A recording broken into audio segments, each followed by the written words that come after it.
Valentine દિવસ નજીક આવી રહ્યો, બરાબર. કદાચ 2-3 દાડા બાકી હશે, એટલે મને ઈચ્છા થઈ કે વિડીયો બનાવવાની. આપણે લોકો એ વસ્તુ ભૂલી ગયા છીએ કે આપણને આપણા પોતાના મા બાપ હોય, આપણું પોતાનું ફેમિલી હોય, જે ભાઈબંધો, મિત્રો, સગા સંબંધીઓ બહુ ટાઈમથી આપણને ઓળખતા હોય, જો આપણે પોતે એમના પણ ઘણી વખત એવો સમય આવે કે એ લોકો પણ આપણને ધિક્કાર કરે, આપણને નફરત કરે, આપણને ઇગ્નોર કરવા મળે, બરાબર.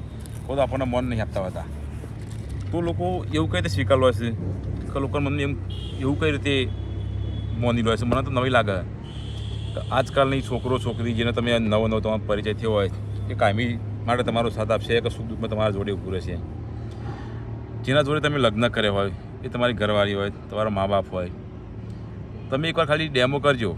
એકવાર તમે ખાલી એમના ઘર બેકાર સાબિત થઈ જજો કે મારા પણ કોઈ નહીં, નોકરી ધંધો નહીં, ઘેર બેન ખાલી ઈવનના રોટલા ખાજો, જોઈ લેજો એમની વાણી વર્તનમાં ફેરફાર ના આવે તો મને કહેજો.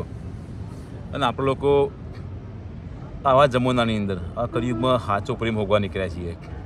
માણસ તકલીફમાં હોય ને એટલે એનો પરસાવ એનો હગવો નહીં હોતો, એનો મા બાપ એનો હગવો નહીં હોતો, એની ઘરવાળી એની હગી નહીં હોતી. બીજા લોકોને તો વાત કરી, પોતાનો જ એનો માણસનો નહીં હગવાતો. ઘરવાળો, મા બાપ, મિત્રો, સગા સંબંધીઓ એક સમય સુધી થોડો સમય માટે તમને મદદ કરે. ઘણી વખતે એવી વ્યક્તિ કે મદદ નહીં કરું ને તો લોકો કોક કહી જશે, જમવાનું કોક કહી જશે. બાકી બહુ બધા દાખલા મેં જોયા છે. આ જેટલા પણ લોકો આત્મહત્યા કરે ને, એ મને એવું થાય કે આત્મહત્યા કરનારો વ્યક્તિ ખોટો નહીં હોતો, બાયલો નહીં હોતો, બાદધો નહીં હોતો. બાયલા એવા લોકો હોય છે, મરી ગયેલા એવા લોકો હોય છે કે જે લોકોને ખબર હોય છે કે ફલાણા વ્યક્તિ તકલીફમાં છે, ફલાણા વ્યક્તિના જીવનમાં બહુ બધો પ્રોબ્લેમ છે, એમ છતાં પણ લોકો એને મદદ નહીં કરતા હોતા. અને મરી જાય પછી લોકો મોટા મોટા ભાષણ આપશે કે પેલા એ મરી ગયો, આત્મહત્યા ના કરાય, આત્મહત્યા મહાપાપ છે. ખબર હોય એટલે તો કોઈ જોવાય ના આવે, ખબર પૂછવાય ના જાય. મરી જાય પછી આવું ગોમ ભેગું થઈને સભા ભરે અને પેલો બેસનો રાખે અને બધા લોકો વાતો કરે, મોટી મોટી ફારે. એટલે વસ્તુ આવી છે. તમે કોઈ પણ વ્યક્તિ માટે એને ખાલી એકવાર એવું રિયલાઇઝ કરાવી દો કે તમે એના કોઈ કોમના નહીં. જોઈ લે તમારું દુશ્મન ના થઈ જાય તો કહેજો. ઘણા બધા પતિ પત્ની હોય છે, વર્ષો જુદો રહેતો હોય છે. જ્યારે છૂટાછેડા લઈ લો ને એટલે એ પત્ની એના પર કેસ કરી દે, તો ભરણ પોષણનો દાવો મળી દે. તો પ્રેમ હતો તો પછી તમે તમારા જ વ્યક્તિનું કઈ ખરાબ વિચારીએ. ઘણા બધા લોકો એવા હોય છે ને કે રિલેશનશીપમાં હોય, સંબંધમાં હોય, 2-3 વર્ષ સંબંધ રાખ્યો, પછી છેલ્લા કેસ કરી દો કોણે તો કે મારું શોષણ કર્યું. બાકી હકીકત એવી હોય છે કે પોતાની મરજીથી સંબંધ રાખતો હોય છે. પછી છેલ્લા એમને એવું ફીલ થઈ ગયું કે ફલાણા વ્યક્તિ હવે મારા હાથમાં નહીં આવવાનો, કે મને બોલાવવાનું નહીં. એટલે એવું એમને એવું જતાઈ જાય ને કોઈ વ્યક્તિ કે ફલાણા વ્યક્તિ મારા કીધામાં નહીં રહે, મારા કોમમાં નહીં આવે, મારી જિંદગીમાં નહીં. પ્રેમમાં એવું ના હોય કે તમારે મેળવવું તો એ પ્રાપ્ત કરો કે તો વ્યક્તિ તમને મળે તો જ પ્રેમ કહેવાય. ઘણી વખતે પ્રેમની પરિભાષા ત્યાગ પણ હોય. એવું થોડું હતું છે કે કોઈ વ્યક્તિ તમને બોલાવે, તમારા કોમમાં આવે, તમને અનુકૂળ રહે, તમારો થઈને તો જ તમે એને પ્રેમ કરો છો. પણ એકચ્યુઅલી અહીંયા પ્રેમ કોઈ કોઈને કરતું નહીં. પ્રેમ બધા લોકો ઇનડાયરેક્ટલી પોતાને જ કરે છે. કોઈ વ્યક્તિ દાખલા તરીકે તમને પ્રેમ કરે તો ક્યાં સુધી પ્રેમ કરશે? એને એવું લાગે કે ફલાણા વ્યક્તિ મારા કોમમાં આવશે, મારું કોમ કરશે, એનાથી મને સુખ મળશે, એનાથી મને ફાયદો થશે, એનાથી મારો ટાઈમ પાસ થાય છે, મને સારું ફીલ થાય છે. કેવો દી વ્યક્તિ તમને પ્રેમ કરે છે? એકચ્યુઅલી તમને પ્રેમ નહીં કરતો, તમને ખાલી એક જરિયો બનાવી દીધો છે, તમને એક મીડિયમ બનાવી દીધો, તમને એક પ્લેટફોર્મ બનાવી દીધું છે કે ક્રોસ થઈને ફલાણા વ્યક્તિ થ્રુ મને શાંતિ મળે છે, મને સુખ ચેન મળે છે, ફલાણા વ્યક્તિ થ્રુ મારું કોમ ને કરે છે, મને પૈસા મળે છે, મારી ગરજ પૂરી થાય છે, મારો સ્વાર્થ પૂરો થાય છે. કેવો સુધી લોકો આપણને પ્રેમ કરે, આપણે એમને સારા લાગીએ. વાસ્તવમાં બધે બધા લોકો ધ્યાનથી જોવા જઈએ ને તો બધે બધા લોકો પ્રેમ તો પોતાના જ કરતા હોય છે. પણ આપણને ઘણી વખતે એવું ભ્રમ થાય કે લોકો મને બહુ પ્રેમ કરે છે. પછી છેલ્લે ખબર પડે કે આપણો ખરાબ સમય આવે કે આપણે એમનાથી કોઈ અનબનાવ બને એટલે છેલ્લે ખબર પડે કે પેલા વ્યક્તિએ મારા પર કેસ કરી દીધો, પેલા વ્યક્તિ મારા પર દાવો મોડી દીધો. આપણે જે વસ્તુનો પ્રેમ કરતા હોય એ વસ્તુ વ્યક્તિનું કદી આપણે ખરાબ વિચારીએ ના વિચારીએ.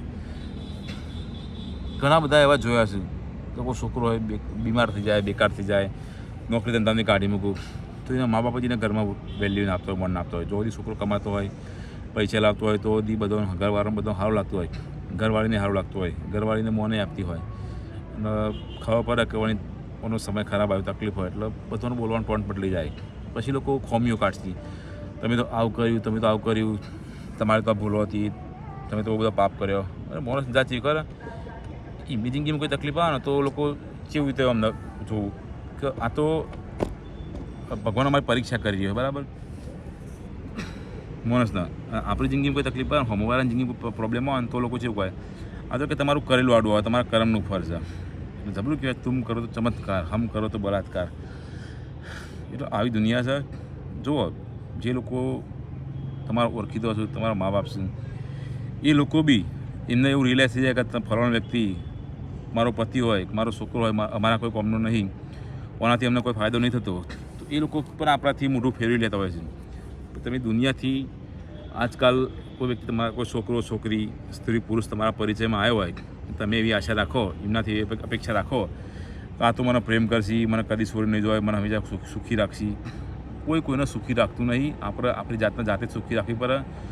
લોકો તમને સુખી રાખવાનું નાટક કરતા હશે એ હના કારણે કે એમને તમારાથી સુખ મળતું છે, તમારાથી કોઈ ફાયદો મળતો છે, તમારાથી એમને કોઈ સ્વાર્થ સિદ્ધ થતો છે, ત્યાં સુધી જ લોકો તમને સારું રાખશે. પછી જેવું બી એમને રિયલાઇઝ થઈ જશે, જેવું બી એમને એવું કન્ફર્મ થઈ જશે કે ફલાણો વ્યક્તિ મારા કોઈ કામમાં નહીં આવવાનો, એટલે એ લોકો આપણાથી દૂરી બનેલો હોય છે અને તરત જ આપણે એમને થઈ જશે ખરાબ માણસ. જોયું, ઘણા લોકો 5-5 10 વર્ષથી સંબંધમાં હોય છે, પતિ પત્ની 10 વર્ષ લગ્ન થઈ હોય, પછી છૂટાછેડા કરતો હોય, તલાક લઈ લો એટલે બીજા પછી આ દાવા કરતો હોય છે, આક્ષેપ નાખતો હોય છે. 10 વર્ષ નહોતું ગમતું તો પહેલાં તલાક ના લઈ જાય, બધું હારવાર થયું, ફાયદો મળ્યો તો જોડે રહ્યા. પછી જ્યારે વ્યક્તિની અંદર આપણે વ્યક્તિ જોડે આપણે સંબંધ રાખવા બેસીએ ને, રાખવો હોય ને, તો આપણે એની ખોમીઓ અને ખૂબીઓ બંને સ્વીકારવી પડે. કારણ કે કોઈ વ્યક્તિ અત્યારે આજે પરફેક્ટ નહીં હોતો. દરેક વ્યક્તિની અંદર કોઈકના કોઈ ખોમી હશે, કોઈકના કોઈ ખરાબી હશે.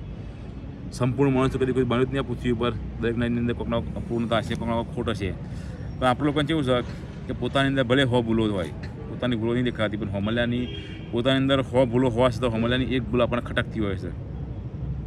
એટલે આવું છે. એટલે પ્રેમ, વેલેન્ટાઇન, આ કિસ ડે, ચોકલેટ ડે, આ બધા દેખાવ દુનિયાના ટેનીઓના તહેવાર છે. તહેવાર ના કહેવાય, ટાઈમપાસ છે. બાકી જે વ્યક્તિ ખરેખર તમને પ્રેમ કરતો હોય, તમને રાખતો હોય, એને દુનિયા આગળ દેખાવ કરવાની શું જરૂર છે? અને કોઈક વ્યક્તિના માટે તમે ગમે એટલા ગઈ જતા હોય, પછી એટલે ઘણા બધા લોકો સંબંધમાં એવું તમને મહેસૂસ કરાવી દેતા હોય છે કે તમે તો અમારા માટે કર્યું છું, એટલે તમારા 5-10 વર્ષ પાણીમાં ગયેલી બધી વસ્તુ પાછી આવી કે તમે ગમે એટલા પૈસા બગાડશો, પણ ગયેલો સમય કંઈ તમારો પાછો આવશે.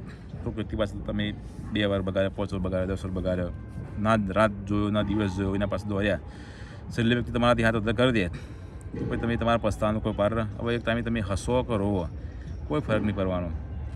એટલે જિંદગીમાં શીખ લઈ લેવાની. બધા આપણા નહીં હોતા. આપણા લાગતા દેખાતા વ્યક્તિઓ, આપણા લાગતા આપણા એવો વ્યવહાર કરતા વ્યક્તિઓ, એવો જતાતા વ્યક્તિઓ ખરેખર આપણા નહીં હોતા. સમયે બધાના પડદા ઉઘરી જાય છે. સાવધાન રહો, સતર્ક રહો. અહીંયા કોઈ કોઈને પ્રેમ નહીં કરતું. અહીંયા બધા લોકો પોતપોતાના મતલબના, પોતપોતાના સ્વાર્થના પ્રેમ કરે છે. બાકી તમે બધા લોકો બહુ સમજદાર જ છો. આ બધી વાતો તમને ખબર જ હતી. મેં ખાલી તમને યાદ અપાઈ, એટલો ફરક છે.